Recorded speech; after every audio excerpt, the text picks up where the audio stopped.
Guideline जो दी गई है जनवरी के महीने में, इक्विटी ऑफ प्रमोशन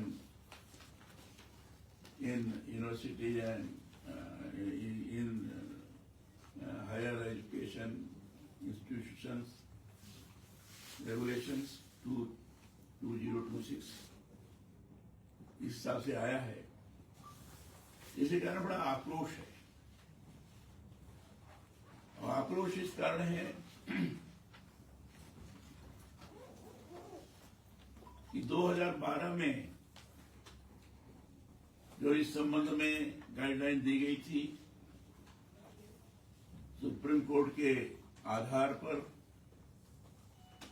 कहा गया था कि उसकी समीक्षा करने के पश्चात फिर से गाइडलाइन आनी चाहिए। तो उस समय जो गाइडलाइन थी विश्वविद्यालयों में, महाविद्यालयों में जो भेदभाव की स्थिति थी,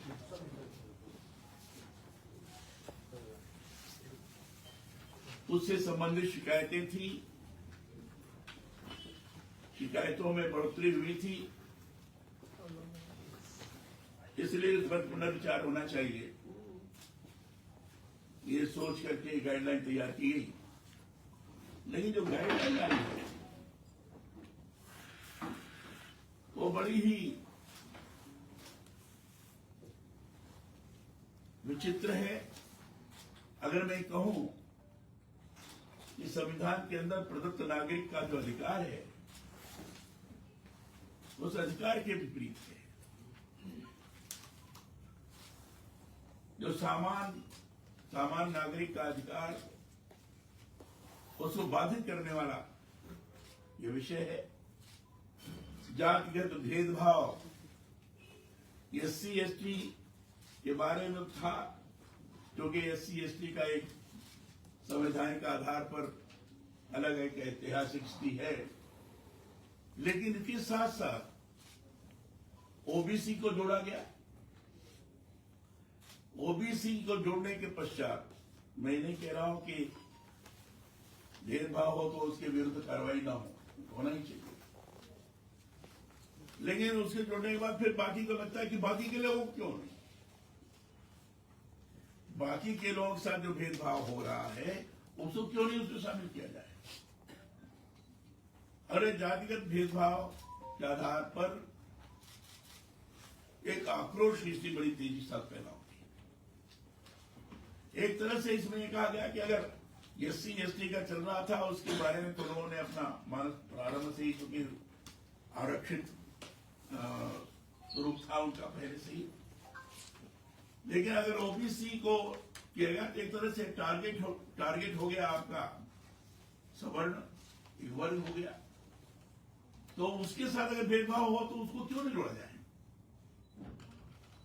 इसी बात को लेकर काफी आक्रोश लोगों के अंदर पैदा हुआ है, और एक तरह से संविधान के मौलिक अधिकार का हनन है।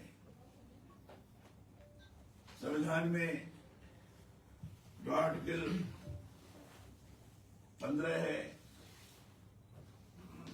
है, आपका आर्टिकल 14 है, 15 है, 21 है, इन सारे आर्टिकल्स का विरोध है। अब जैसे 14 में है समानता के अधिकार के विपरीत, 15 में है जो जाति के आधार पर भेदभाव स्वयं संविधान द्वारा निषिद्ध है, यह बिल में भेदभाव रोकने के नाम पर नया जातिगत भेदभाव को आमंत्रित करता है। अनुच्छेद 21 में गरिमा और मानसिक स्वतंत्रता का हनन है। सब समाज विद्यार्थियों को डर, संदेह, निरंतर निगरानी के वातावरण में रखता है। तो इन अनुच्छेद के अंतर्गत विरुद्ध है, और इसके खिलाफ एक तरह से लोगों ने अभियान चलाया है। और इतना ही नहीं, इसमें झूठी शिकायतों में कहा गया कि भेदभाव संबंधित शिकायत होगी, लेकिन झूठी भी शिकायतें हैं तो झूठी शिकायतों के शिकार बाकी के लोग होते हैं। तो झूठी शिकायतों पर क्या दंड का प्रावधान है? एक तो जातिगत भेदभाव के आधार पर जो चीजें जोड़ी गई है उसमें बाकी के लोगों को क्यों न जोड़ा जाए, इस बात पर जोर दिया गया है। दूसरा, जो झूठी शिकायतें हैं, झूठी शिकायतें के बारे में चीजों को सामने प्रस्तुत करना चाहिए, कितनी झूठी शिकायतें हैं और झूठी शिकायतें की जा रही हैं तो झूठी शिकायत करने वाले के विरुद्ध दंड का प्रावधान क्या है, ये भी आवश्यक है। और जो विश्वविद्यालय हैं, महाविद्यालय हैं, ये एक तरह से छात्रों के परिसर के अंदर सभी छात्र होते हैं, कोई बिरादरी वाला मामला नहीं माना जाता है, सभी छात्र हैं। और इसमें जातिगत भेदभाव को प्रमुखता देकर उसके अनुरूप कमेटी बनाई जाए। अब जैसे इक्विटी अपॉर्चुनिटी सेंटर बनाने की बात की गई है। अब इक्विटी अपॉर्चुनिटी सेंटर, समानता अवसर केंद्र, इस कमेटी में 10 लोग, उसमें कहा गया कि SC, ST, OBC, महिलाएं, विकलांग, इन सब लोगों का प्रतिनिधित्व हो, बाकी लोगों का क्यों नहीं? उसमें अगर मिनिमम कोरम है, उसमें जो विधि के अंदर है आया है उसमें 4 का रखा गया है। अब उसमें तो किसी को भी इसी कारण प्रताड़ित किया जा सकता है, एक संदेह है। और लगता है कि ज्यादातर प्रताड़ित किया जाएगा, जो बाकी के लोग हैं उनको प्रताड़ित किया जाएगा। हमारा कहना है कि इसमें बढ़ोतरी होनी चाहिए, मिनिमम कोरम में सभी लोगों का प्रतिनिधित्व होना चाहिए। लेकिन ये संदेह के दायरे में आ जाता है। इस समानता अवसर केंद्र है, कमेटी है, ये जो शिकायत निवारण कमेटी के अंतर्गत भी ले सकते हैं आप।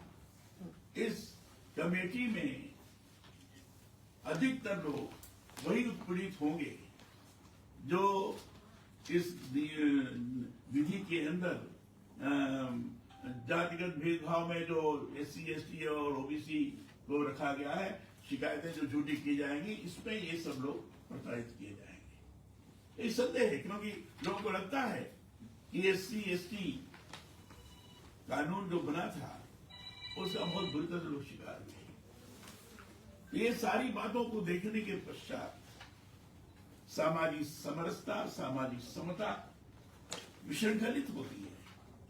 अलगाव की प्रवृत्ति का जबरदस्त रूप से प्रभाव होगा और इसके कारण जो हम परस्पर एक दूसरे के प्रति आत्मीय व्यवहार रख करके काम करना चाहते हैं वो नहीं हो पाएगा। और विशेष विद्यार्थी छात्र रहे होंगे, आप भी छात्र रहे हैं, तो हम लोगों के मित्र हर प्रकार के लोग थे, OBC भी थे, SC, ST के लोग भी थे, बाकी के लोग भी थे। तो आपस में इतनी मित्रता रहा करती थी, संबंध रहा करते थे, पता नहीं लगता था कौन किस बिरादरी का है। जो महाविद्यालय या विश्वविद्यालय होते हैं उसमें तो बिरादरीवाद का विच्छेदन होता है एक तरह से, उसमें लोग उस प्रकार का अनुभव नहीं करते हैं। लोगों को लगता है कि हम सब लोग एक हैं। तो इस जो एक मानसिक एकत्व का भाव है, इसके कारण विनष्ट होता है।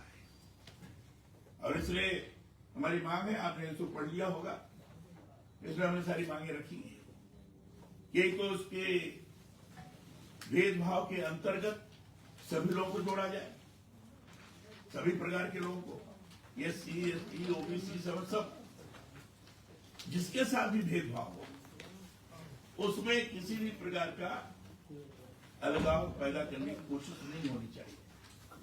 जिसके किसी प्रकार का भेदभाव होता है, अभद्र टिप्पणी की जाती है, लोगों को परेशान किया जाता है किसी भी कारण, तो शिकायत करने का अधिकारी है, वो शिकायत कर सकता है। सबको अधिकार होना चाहिए। और झूठी शिकायतें जो करते हैं, बहुत सारे लोग झूठी शिकायतें करते हैं, तो ऐसी झूठी शिकायत करने वालों के विरुद्ध भी कार्रवाई होनी चाहिए। पिछले बार का जो 2019 से लेकर 2023 तक का जो आंकड़ा उन्होंने बताया है कि शिकायतों की संख्या में बढ़ोतरी हुई 118%, 118.4% की बढ़ोतरी हुई। ऐसा पहले 173 थी तो 373 हो गई। शिकायतें बताया कि 1160 शिकायतें आई। निवारण समिति ने कहा कि हमने इसको ज्यादातर खत्म कर दिया है, लेकिन ये नहीं दिखाया उसमें कि भाई खत्म, इसमें झूठी शिकायतें कितनी थी। झूठी शिकायतों का जिक्र नहीं है। और ये भी छात्रों की संख्या के अनुपात में अगर उसका आंकड़ा लगाएं तो भी शिकायतें 0.02% आती है, नहीं के बराबर। लेकिन इसको और आगे बढ़ाने का प्रयास और बढ़ाने की कोशिश ये खतरनाक है। और इसलिए ये जो नियम है ये शुद्ध रूप से असंवैधानिक है, संविधान विरोधी है। और इसके खिलाफ हम जरूर चाहेंगे। भारत के सरकार, स्वयं भारत के प्रधानमंत्री ने अपना स्लोगन दिया है, सबका साथ, सबका विकास, सबका विश्वास, सबका प्रयास। यानी सभी लोगों को साथ में लेकर काम करेंगे तो ही विकास होगा। जब सभी लोगों को साथ में लेकर काम करेंगे तभी विकास होगा, तभी 2047 का विकसित भारत बनेगा। तो उसमें किसी भी प्रकार की अलगाववाद की भावना अगर पैदा की जाती है और विद्यार्थियों को अगर लगता है कि हमारे साथ अन्याय हो सकता है,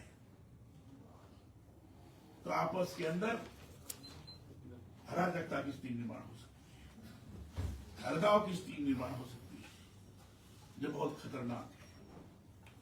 तो इस चीज को रोकने की आवश्यकता है। अब इसे समिति बनी है, समता समानता अवसर केंद्र बना है, जिसको शिकायत निवारण कमेटी भी कह सकते हैं। अब इसका अधिकार क्या है, इसमें कितने लोग हैं, ये क्या क्या कर सकता है, समय सीमा क्या है, ये कुछ भी सुनिश्चित नहीं है। इसको भी परिभाषित करने की आवश्यकता है। आज हमारा प्रतिनिधिमंडल मिला था श्रीमान सतीश शर्मा जी के नेतृत्व में धर्मेंद्र प्रधान जी से, तो ये बात कही गई है और कहा गया है कि इसको तत्काल समाप्त होना चाहिए, वापस लेना चाहिए और सही माने में भारत के प्रधानमंत्री के स्वप्न को साकार करने की दिशा में जो हम काम कर रहे हैं, उस काम करने में हमें इस नियम के कारण जनता को बाधा पैदा हो रही है, इसके कारण विखंडन की स्थिति निर्माण हो सकती है। इसको वापस लेना चाहिए और जब ये होगा तभी निश्चित रूप से हम आगे समाज की एकता को व्यवस्थित रख सकते हैं और सामाजिक समरसता को भी विद्यमान रख सकते हैं। भारतीय संविधान के अनुरूप हमारा स्वरूप है, इसको भी प्रकट कर सकते हैं। ये सारी चीजें उनके सामने कही गई है। उन्होंने आश्वासन दिया है कि इस पर विचार करेंगे और ऐसी स्थिति नहीं बनेगी जिसके कारण लोगों के मन के अंदर आक्रोश है, ये आक्रोश नहीं रहेगा, इसको ठीक करेंगे, ऐसा उन्होंने आश्वासन दिया है। ये है और आपको लिखित तौर पर अपना हमने ये दिया है, उसको भी आप देख लीजिए।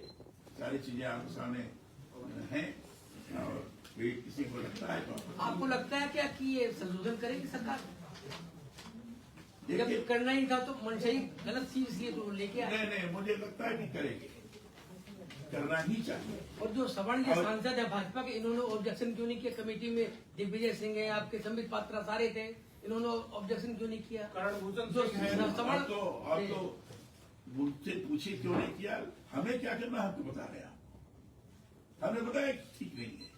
नहीं, सवर्ण और निश्चित रूप से हम चाहते हैं ये सरकार अच्छी चले, ढंग से चले, एक सूत्रबद्धता के साथ चले और जो भारत के प्रधानमंत्री जी का नारा है 2047 में भारत को विकसित भारत बनाने का, वो स्वरूप निर्माण हो। इसके लिए हम कह रहे हैं कि ये जो विनियम आया है इस मार्ग में बाधक है, और इसलिए इस मार्ग में बाधक है तो इसको निश्चित रूप से वापस लेना ही पड़ेगा। इसमें कोई समय सीमा निर्धारित की गई है सर? हैं? इसमें कोई समय सीमा निर्धारित की गई है? 2 महीने 3 महीने में नहीं अब वो वापस? करेंगे, बताया हमने, दे दिया अपना। अगर वापस नहीं होता तो आप लोग क्या करेंगे? ये लोकतांत्रिक तरीके से जो चीज हो सकती है उसको करने का प्रयास करेंगे। उत्तर प्रदेश हम अपने लोकतांत्रिक आधार पर व्यवस्थित तौर पर अपनी बात को रखेंगे। हम सामंजस्य स्थापित करते हुए चीजों की ढंग से ठीक किया जाए, इसका प्रयास करेंगे। हमारा जो एक परिषद है सामाजिक समरसता के धूरी के रूप में काम करने वाला है। नाम तो जरूर ब्राह्मण कल्याण परिषद, लेकिन ये सभी वर्ग के लोगों का है। नहीं, इस मामले में क्या जो सवर्ण सांसद है उनका नैतिक अधिकार नहीं है कि सरकार में दबाव डाले? कहते हुए आपके सामने बोल तो रहे हैं, उत्तर और जो भी मिलेंगे उनसे कहेंगे कि भाई इसको अपने ढंग से दबाव डालो, बात करो तो शांतिपूर्ण ढंग से मिलो।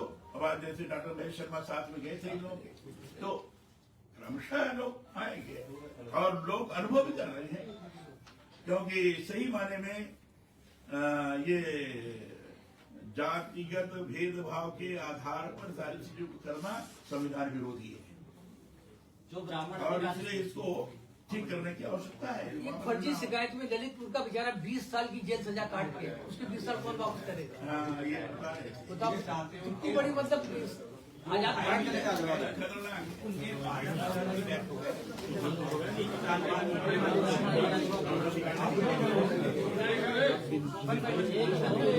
एक ही जगह लेते एक जो मतलब हो गया आगे पीछे जाओ।